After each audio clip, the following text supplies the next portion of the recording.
A'udzubillahi minasyaitonirrajim. Kuntum khaira ummatin ukhrijat linnasi ta'muruna bil ma'ruf wa tanhauna 'anil munkar. In ahsantum ahsantum li anfusikum wa in asa'tum falaha. Wa qala an-nabiyul karim man da'a ila hudan kana lahu minal ajri mislu ujuri man tabi'ahu la yanqusu zalika min ujurihim syai'an. Shadaqallahul azim wa shadaqa rasulul karim wa nahnu ala zalika minasyahidin. Bapak-bapak, ibu-ibu, kaum muslimin dan muslimat, jamaah salat subuh Masjid Nazilul Iman rahimani wa rahimakumullah. Mari mengawali kajian kita pada subuh pagi hari ini. Terlebih dahulu mari sama-sama kita membacakan doa Sayyidul Istighfar satu kali, dan kita lanjutkan dengan membaca sholawat untuk Nabi sebanyak 10 kali. Mari sama-sama. Allahumma anta rabbi la ilaha illa anta khalaqtani wa ana abduka wa ana ala ahdika wa wa'dika mastata'tu a'udzu bika min syarri ma sana'tu abu'u laka bi ni'matika alayya wa abu'u bi dzambi faghfirli fa innahu la yaghfiruz dzunuba illa anta.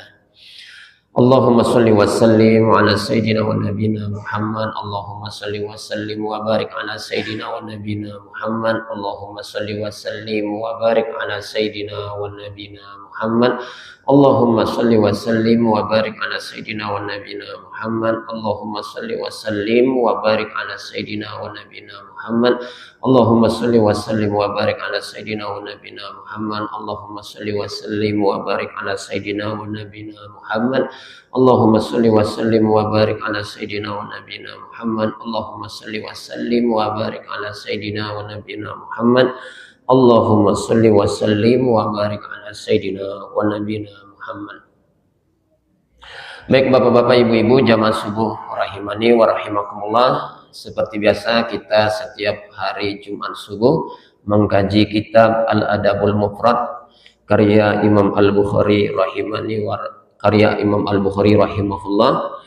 Dan pada subuh pagi hari ini kita membahas bab yang baru, yaitu babul mustasyari mu'tamanun, yang artinya orang yang dimintai masukan, orang yang diajak bermusyawarah, atau orang yang dimintai pertimbangan atau masukan haruslah orang yang amanah, harus memberi pertimbangan yang terbaik.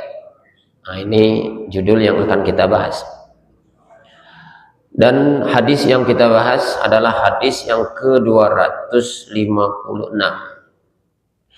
Kita akan bacakan hadisnya. Imam Al-Bukhari menyertakan hadis yang sanadnya nyambung sampai kepada Abu Hurairah, sahabat Nabi yang bernama Abu Hurairah radhiyallahu anhu.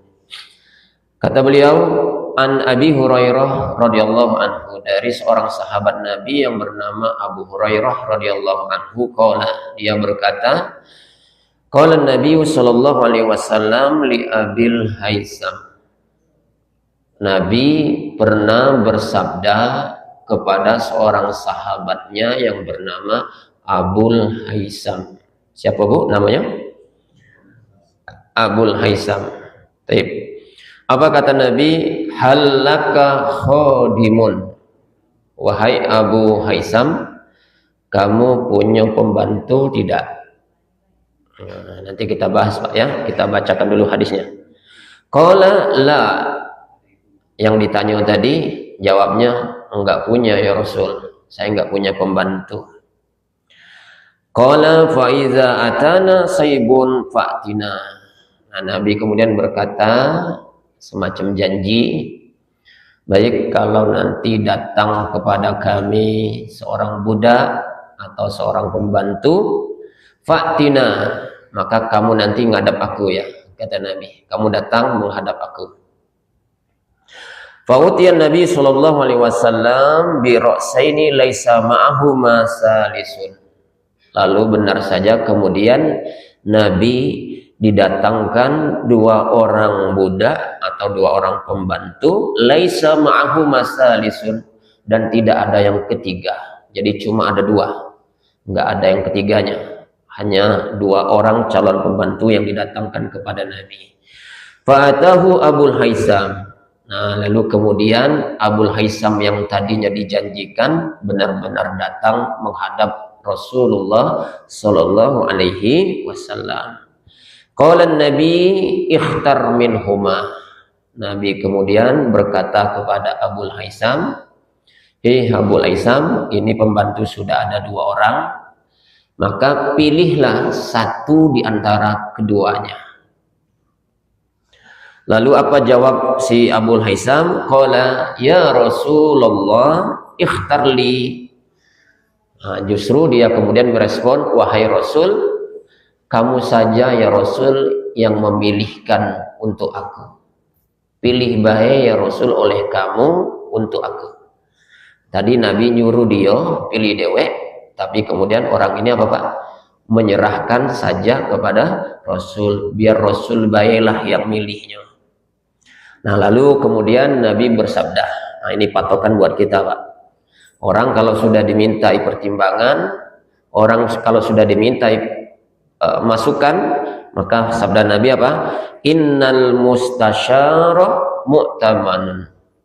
Orang yang dimintai pertimbangan, orang yang dimintai masukan, haruslah orang tersebut mu'tamanun, harus amanah, harus benar-benar menjalankan permintaan tadi. Amanah itu harus benar-benar ditunaikan. Maka Nabi karena merasa dirinya diberikan amanah untuk memberikan keputusan pilihan, maka Nabi lakukan itu karena ini amanah. Apa kata Nabi? Khuz haza. Nah, baiklah, dari 2 orang ini ambil yang ini, pilih yang satu ini. 2 pembantu ini, nah pilih yang ini baik kata Nabi. Lalu apa alasannya? Fa inni ra'aituhu yusolli. Karena aku melihat orang ini dionyo rajin sholat. Wastausi bihi khairan, dan hendaklah engkau berlaku baik kepada orang ini. Baik, ini bunyi hadis yang menjadi pembahasan kita pada pagi hari ini.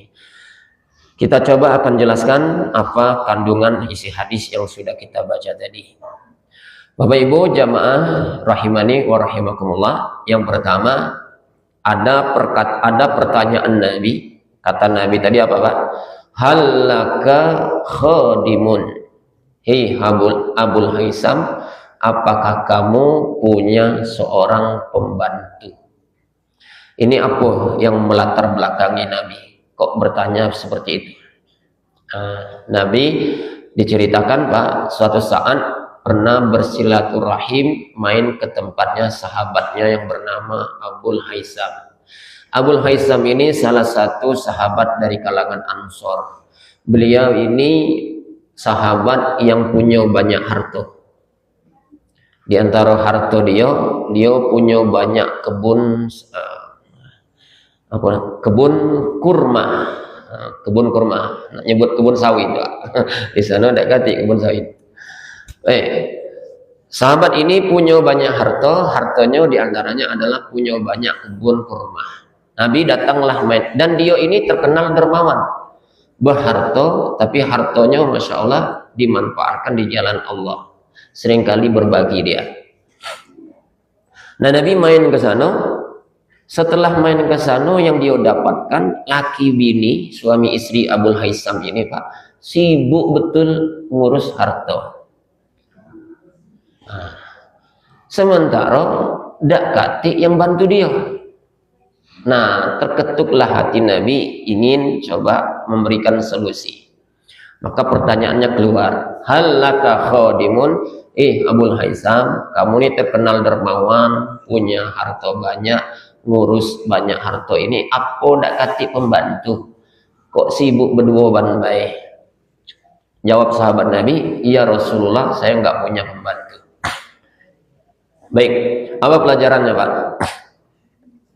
Pelajarannya di sini dari hadis ini dibenarkan dan dibolehkan dalam agama kita kalau kita mempekerjakan orang lain untuk membantu pekerjaan kita.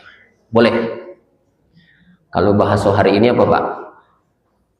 Pembantu. Atau yang keren sekarang apa Pak? ART, asisten rumah tangga. Tapi ini berlaku semua, tidak hanya di rumah. Mungkin kita punya warung, perlu asisten. Kita punya usaha, perlu asisten. Kita punya jam terbang super sibuk, perlu sopir dan seterusnya. Nah, itu namanya masuk dalam kategori orang yang kita pekerjakan. Dalam agama apa hukumnya? Boleh. Dibenarkan. Boleh kita mempekerjakan orang lain. Buktinya Nabi dalam hadis ini bertanya kepada sahabat, punya pembantu apa tidak? Nah, jadi dalam hal ini kita dibenarkan mempekerjakan orang lain untuk membantu pekerjaan kita di rumah atau di tempat kerja kita. Hanya saja bapak-bapak, ibu-ibu, ketika kita mempekerjakan orang lain, dalam hal ini pembantu atau asisten rumah tangga misalnya, maka jangan lupa tentang rambu-rambu yang harus kita ikuti. Mempekerjakan orang dibenarkan, tetapi jangan lupakan bahwa kita terikat dengan rambu-rambu, terutama yang terkait dengan aturan agama. Apa diantaranya Pak? Hak dan kewajibannya harus benar-benar ditunaikan. Jangan kemudian mempekerjakan orang kita berlaku zalim terhadapnya. Jangan. Janji kita MOU-nya misalnya Pak, MOU-nya kesepakatan. Datang ke rumah, baca ada bantu tiap pagi ke rumah untuk nyuci pakaian. Disetujui Pak. Galak dia nyari duit lewat cara membantu rumah tangga ini. Janjinya apa Pak? Nyuci pakaian tiap hari. Ternyata belakangan tuan rumah merasa masih juga pekerjaan rumah ini belum tercover Pak. Masih banyak gawe lain yang belum terurusi. Maka dia tambah lagi nyuruh pembantu tadi apa? Nambah lagi kerjaan. Yang tadi janjinya umpamanya nyuci baju, sekarang nambah gawe lagi apa? Mabonyo nerika atau apa lagi? Nyuci segala macam. Berarti ada tambahan. Padahal awal janjinya minta dia nyuci pakaian tiap pagi. Sekarang bertambah gawenya nyuci piring segala macam, nerika, bersih rumah segala macam. Nah dalam hal ini Pak, boleh tadi kita mempekerjakan orang, tapi hak-hak dia jangan sampai terzolimi. Jangan sampai orang ini terzolimi. Maka kalau ada beban tambahan, maka ada cara tambahan pula untuk dia. Ya Pak ya? Nah, gitu. Termasuk mohon maaf Pak, kalau kita nyuruh tukang buat rumah kita, nyerpis rumah kita. Saya dalam hal ini agak takut-takut juga Pak, makan tulang uang Pak, makan keringat uang. Kita awalnya janjinya buat ini Pak, buat ini. Tapi harap maklum kadang-kadang setelah berjalan rumah kita ini ada yang perlu diberesi. Pamunya bocor, ada yang bocor. Kebetulan ada tukang begawai, kadang-kadang kita nyuruh apa? Pak, bisa enggak tolong nampal ada yang baik Pak. Tukang tuh tidak mungkin nolak Pak, tidak mungkin nolak. Tapi ingat Pak, bukan gawe dia awalnya itu Pak. Bukan gawe dia. Karena janji kita bukan itu awalnya. Cuma ketemu di jalan kita nyuruh dia. Dalam perjalanan kerjaan kita nyuruh dia. Bayangkan Pak, dia harus naik, dia harus berpanas-panas, kadang makan waktu 2 jam 3 jam. Sementara gawe yang asal gawe asli dia itu terbengkalai. Nah yang macam ini kita jangan sampai menzolimi orang. Kalau mau memakai tenaga dia, ada cara juga tambahan buat untuk diri dia. Nah dalam hal ini bapak-bapak, ibu-ibu, Nabi membolehkan kita mempekerjakan orang lain, tetapi yang kemudian harus kita perhatikan hak-hak dia jangan sampai terzolimi. Termasuk rambu-rambu berikutnya apa? asisten rumah tangga kita tetap dia bukan mahram kita. Nah ini juga Pak, dia bukan mahram kita. Kita sering nyebutnya muhrim, yang betul itu mahram Pak ya. Jadi asisten rumah tangga kita, ingat rambu-rambunya, dia bukan mahram kita. Maka hati-hati. Sering kadang-kadang terjadi sesuatu yang tidak diinginkan. Tidak Pak, kami lah cak bedulur kandung nian. Iya, walaupun cak akrab, tetap dia bukan mahram kita. Dia orang lain. Tidak Pak, dia lah tua Pak, walaupun lah tua. Jangan berdua-duaan ngobrol, jangan berdua-duaan. Ingat kata Nabi, kalau berdua ada yang ketiga. Siapa yang ketiga Pak? Nah, nak tua, nak siapa bisa terjadi Pak. Nauzubillah min dzalik. Maka rambu-rambu yang seperti itu harus juga diingatkan kepada kita. Baik Bapak Ibu jamaah rahimakumullah, berikutnya seorang sahabat Nabi ini setelah dihadirkan pembantu, calon pembantu, dan Nabi mempersilahkan dia, silahkan pilih sendiri, tapi kemudian dia menyerahkan kepada Nabi. Apa kata dia? Ikhtar li ya Rasulullah. Ya Rasul, dirimu saja ya Rasul yang menentukan pilihannya. Pilihlah untuk aku, kamu bahaya yang milihnya ya Rasul. Bapak Ibu jamaah rahimakumullah, kata ulama, sudah cukup dianggap bermusyawarah,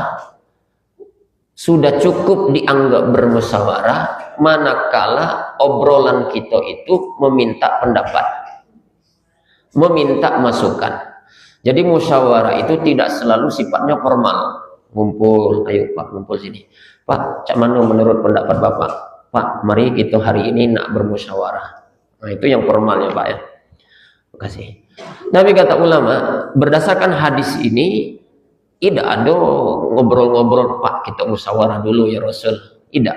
Tapi langsung ungkapannya, ya Rasul, tolong pilihkan saja untuk aku.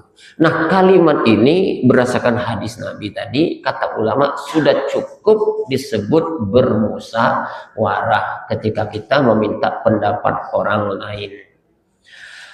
Nah, karena itulah bapak-bapak, ibu-ibu, jamaah rahimakumullah, respon Nabi karena dia merasa dirinya dimintai masukan, maka kata Nabi dalam hadisnya, innal mustasyara mu'tamanun. Orang yang dimintai masukan, orang yang dimintai pertimbangan, haruslah jaga itu amanah. Jadi amanah itu banyak Pak bentuknya, termasuk ketika kita dimintai masukan dari orang lain, maka sesungguhnya itu sudah disebut sebagai amanah. Nah, karena ini amanah, maka harus ada rambu-rambu yang harus kita ikuti. Nah, dari sini bapak-bapak, ibu-ibu, ketika kita minta masukan dari pihak orang lain, maka ada akhlak yang harus kita ikuti. Akhlak ini menyasar kepada kedua belah pihak, baik pihak yang minta masukan maupun pihak yang dimintai masukan. Nah, akhlak yang minta masukan apa Pak? Harus selektif. Kita nak minta masukan, minta pendapat, minta pertimbangan kepada orang lain. Akhlak yang harus kita miliki apa? Benar-benar selektif. Maknanya apa? Kita harus tepat betul mencari kepada siapa kita minta masukan. Jangan sampai salah. Jadi cari orang yang benar-benar yang kita bisa mendapatkan rujukan yang tepat kepada orang lain. Allah menyebutkan di dalam Al-Quran, fas'alu ahla zikri in kuntum la ta'lamun. Bertanyalah kamu kepada orang yang tahu jika kamu tidak tahu. Jadi ada masanya Bapak Ibu kita tuh mentok, ya. Kita mentok, tidak punya pilihan, nak menentukan pilihan yang mana, kita mentok, tidak punya referensi, tidak punya rujukan. Nah, kita perlu jalan solusi. Jalan solusinya kok bertanya ke Allah, minta masukan kepada Allah. Nah, saat kita mau minta masukan kepada orang lain, maka kita harus benar-benar selektif menentukan pilihan itu kepada orang yang tepat dan benar. Pak, begini Pak, kadang-kadang ya Pak ya, misal apa Pak, misal masukan yang nak kita minta apa, Pak, aku ada rencana nak nyekolahkan anakku ini bakal nak tamat SD, nak lanjut ke sekolah berikutnya. Cuma aku ini bimbang, mana Pak yang paling tepat? Menurut Bapak apa? Aku ini ada selero antara nak masukin anak ke pesantren atau ke sekolah umum baiklah. Cuma aku bingung Pak, nak nentukan yang terbaik itu yang mana? Nah, obrolan ini haruslah disampaikan benar-benar kepada orang yang benar. Ya Pak ya? Benar-benar kepada orang yang benar, orang yang tepat. Nah, maka perlu selektif. Sebab Bapak Ibu jangan sampai kita menyampaikan pendapat, minta masukan kepada orang yang salah. Yang salah itu macam mana Pak? Misalnya apa? Mulut ember, apa mulut ember Pak? Pengen barang ini dirahasiakan, tapi nyatonya kemudian apa? Nyebar kemana-mana, asal ada tempat dia ngumpul, dicerita ke galau apa yang kita obrol ke tadi. Nah, jangan sampai seperti itu. Maka perlu selektif. Maka Nabi menyebutnya mu'tamanun, orang yang betul-betul amanah. Baik, ini di satu sisi. Di sisi yang lain, sekarang pihak kita dimintai masukan. Maka begitu kita dimintai masukan, berarti kita dipilih uang, dipandang uang, dianggap uang. Maka kita pun harus jaga amanah ini. Amanah yang harus kita lakukan apa Pak? Totalitas memberikan yang terbaik, solusi yang terbaik. Pak, aku ini nak beli tanah dekat rumah Bapak. Yang mana Pak yang bagus Pak? Yang samping rumah Bapak atau yang seberang rumah Bapak? Dua-dua tuh ada tanah kosong. Nah, aku nak beli sikok baik. Cuma yang mana tuh tidak tahu Pak. Yang bagus menurut Bapak, kebetulan Bapak tinggal daerah sana. Nah, kita harus memberikan yang terbaik Pak. Jangan sampai menjebak dia. Nah, yang terbaik berdasarkan pengetahuan aku, sampaikan Pak. Apa adanya. Baik katakan baik, jelek katakan jelek. Pak, menurut aku padeknya beli yang di sana Pak, yang seberang aku. Ngapa Pak? Air daerah sana, caknya sumur daerah deretan sana tuh bagus-bagus sekali. Tapi deretan aku termasuk rumah aku, sumurnya airnya keruh. Misalkan itu Pak alasannya. Jadi jangan sampai kita itu menjebak wong demi nak memperbanyak penduduk samping rumah, pilih baik samping rumahku tanpa menyebut kekurangan segala macam Pak. Ada yang disembunyikan. Nah, itu tidak boleh dalam agama Pak.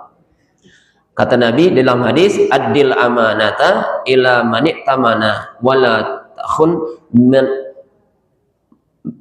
man khonaka. Tunaikanlah amanah kepada orang yang mempercayakannya kepadamu, dan jangan khianat orang yang berkhianat dan khianati orang yang berkhianat kepadamu. Jadi Nabi melarang kepada kita semua untuk kemudian menjebak orang lain atau menjerumuskan orang lain. Jujur saja Bapak Ibu ketika kita dimintai masukan. Bapak Ibu jamaah rahimakumullah, Nabi dalam kasus ini Pak dimintai oleh sahabat Nabi, dimintai masukan. Maka Nabi menganggap ini sebagai amanah. Oleh Nabi kemudian benar-benar ditunaikan amanah itu dengan maksimal. Apa yang dilakukan oleh Nabi? Karena inilah diserahkan. Nah, Nabi kemudian apa Pak? Baik, kamu pilih baik yang ini. Nah, ditunaikan oleh Nabi Pak. Ditunaikan oleh Nabi dengan maksimal. Pilih yang terbaik menurut aku ini. Tapi Masya Allah Pak, ini yang harus kita ikuti juga. Nabi tidak hanya sebatas menentukan pilihan terbaik saja, tapi Nabi menyertakan apa? Argumentasinya, alasannya. Baik, pilih yang ini ya. Nah, Nabi menentukan Pak. Oke, sudah ditentukan. Tapi alasannya apa? Nah, disebut oleh Nabi. Fa inni ra'aituhu yusolli. Nabi punya argumentasi kenapa milih orang ini. Karena wong ini menurut aku, kata Nabi, wongnya rajin sholat. Jadi ada alasan yang terbaik. Jadi biar melegakan orang, Pak, ketika kita dimintai pendapat, umpamanya harus ada pilihan, maka pilihan itu kita tunjukkan yang terbaik ini, alasannya disertakan juga. Baik, Bapak Ibu jamaah rahimakumullah, sebagai penutup ada yang menarik di sini, Pak. Nabi menentukan pilihannya dengan menyebut alasannya adalah karena orang ini rajin sholat. Ini ada dua orang, Pak. Ada dua calon pembantu yang dihadirkan oleh Nabi. Suruh dewek uang itu milih. Tuan rumahnya, pilihlah oleh kamu. Uji Nabi. Uang tuan rumah tidak, Pak. Tidak ya Rasulullah. Biarlah dirimu saja ya Rasul yang memilihnya untuk aku. Nah akhirnya Nabi memilih.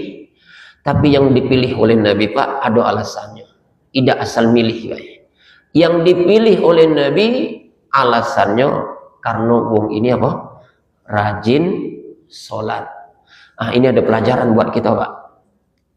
Ternyata ketaatan seseorang, khususnya taat di masalah sholat, menjadi barometer pilihan terbaik. Khususnya dalam masalah sholat, ini menjadi pilihan yang terbaik. Ketaatan seseorang dalam sholat adalah indikasi keimanan dan keislaman seseorang. Kenapa, Pak? Karena di dalam sholat itu ada ketundukan dan kepatuhan. Di dalam sholat itu ada kedisiplinan. Kapan mestinya aku wudhu, kapan mestinya aku sholat, kapan mestinya aku bangun dari tidur untuk sholat.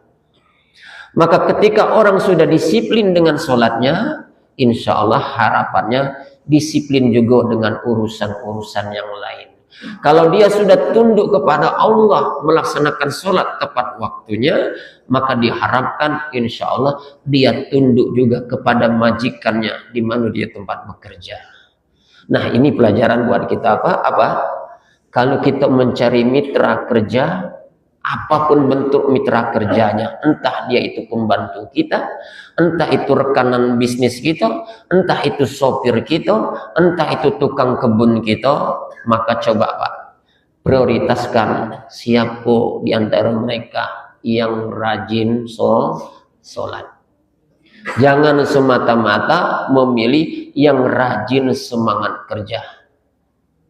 Tapi ukuran yang dicontohkan oleh Nabi apa, Pak? Ibadah. Nah, Bapak-bapak, tidak ada salahnya kalau kita coba menerapkan ini. Bapak misalnya, Ibu punya warung, laris, pelanggannya banyak, tidak tegawe, Pak, kalau dewean. Akhirnya buka lowongan kerja, mau menerima calon asisten. Nah, buat syarat-syarat. Syarat yang biasa kita lakukan selama ini apa, Pak? Harus berpenampilan cantik. Kalau cewek, kalau cowok ganteng.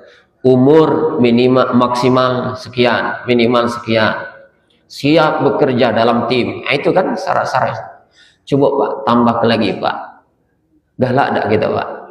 Syarat berikutnya adalah rajin sholat. Wah, hebat, Pak. Keren, Pak. Cuma masalahnya galak enggak kita, Pak, sebagai bos. Sebab ada risiko, Pak.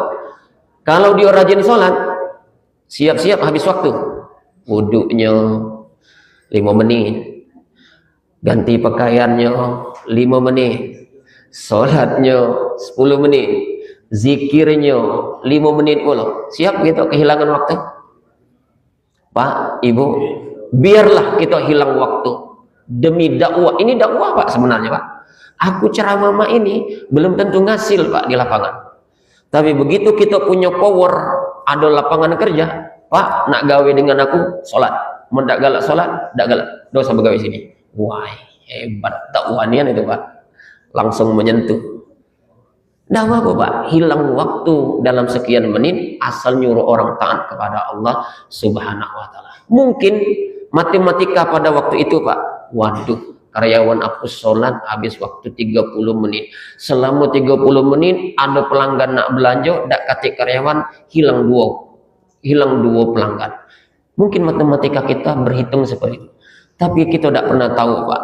Tadinya hilang 2 pelanggan gara-gara kosong warung, tapi setelah karyawan itu sholat nempati toko tadi, Pak, boleh jadi setelah itu akan banyak lagi pelanggan yang jauh lebih banyak lagi. Allah Maha tahu, Pak.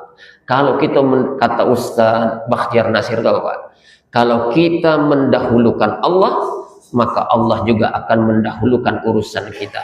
Tapi kalau kita menomorduakan atau menomor sekiankan urusan Allah, Allah siap-siap menomorkan kesekian kali juga untuk urusan kita.